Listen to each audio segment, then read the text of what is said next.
বন্ধুরা কিভাবে ঘরে বসে হাইড্রোজেন গ্যাস বানাবেন তা আজকে আমি আপনাদের দেখাবো। যে হাইড্রোজেন গ্যাস কিভাবে ঘরে বসে খুব সহজেই বানানো যায়।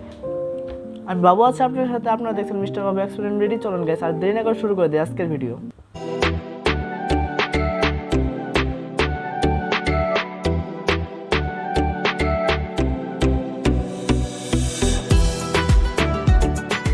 প্রথমে একটা খালি বোতল নিয়ে নেব, তারপর এই খালি বোতলের ভিতর আমরা সোডিয়াম হাইড্রোক্সাইডটা ঢেলে নেব পরিমাণ মতো। আমি এই জায়গায় প্লাস্টিক বোতল ইউজ করছি, আপনার এই জায়গায় আপনারা কাঁচের বোতল ইউজ করার চেষ্টা করবেন, কারণ প্লাস্টিক বোতল গরম হয়ে গলে যাওয়ার সম্ভাবনা অনেক বেশি। আমি আপনাদের দেখাচ্ছি কিভাবে হাইড্রোজেন গ্যাস উৎপন্ন করা হয় বা করা যায়, আর এটা আমি আপনাদের শুধু দেখাচ্ছি। আপনারা বাসায় করলে অবশ্যই সেফটি কিংবা কাঁচের বোতলে ট্রাই করবেন।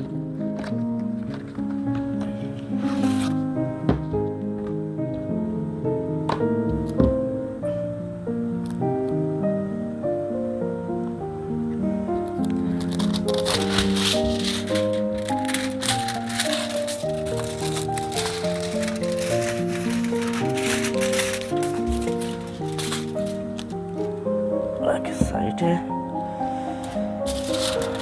অ্যালুমিনিয়াম পেপারের কিছু কিছু টুকরা এই জায়গায় এইভাবে ঢুকিয়ে দিবেন, ছোট ছোট আকারে ঢুকিয়ে দিবেন।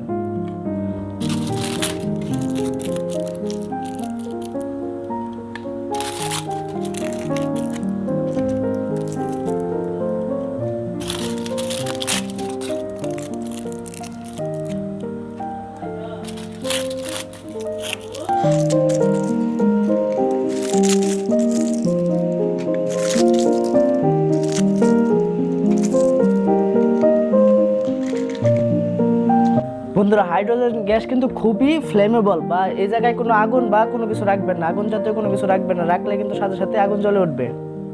আর রিঅ্যাকশন শুরু হওয়ার জন্য কিছুক্ষণ আমরা ওয়েট করি। আর এই জায়গায় আমরা এই বেলুনটা দিয়ে দিই, যাতে করে হাইড্রোজেন গ্যাসটা এই বেলুনের ভিতরে খুব সহজেই জমে থাকতে পারে।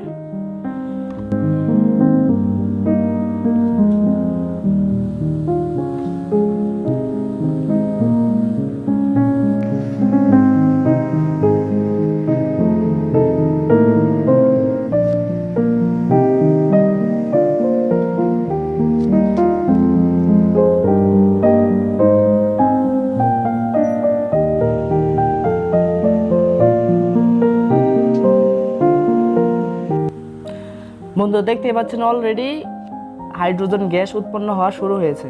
এই জায়গায় হাইড্রোজেন গ্যাস উৎপন্ন হইতেছে, এই দেখেন বেলুনের অবস্থা।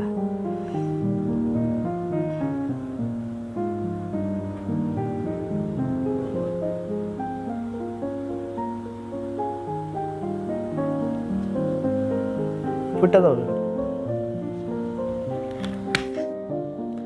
বন্ধুরা এটা আমার স্টুডিও, এই জায়গায় আমি রিস্ক নিলাম না, কারণ হাইড্রোজেন গ্যাস খুবই ফ্লেমেবল। এই যে হাইড্রোজেন গ্যাস আমি বেলুনে আটকে রাখছি, আর এই দেখেন গাইস হাইড্রোজেন গ্যাস কিভাবে বের হইতেছে।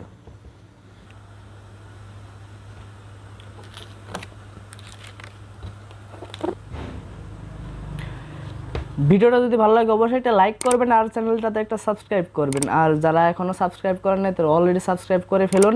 আর ভিডিওটা কেমন হলো তা অবশ্যই কমেন্ট করে জানাবেন। দেখা হচ্ছে পরবর্তী কোনো একটা ভিডিওতে। সে পর্যন্ত সবাই ভালো থাকবেন, সুস্থ থাকবেন। আল্লাহ হাফেজ।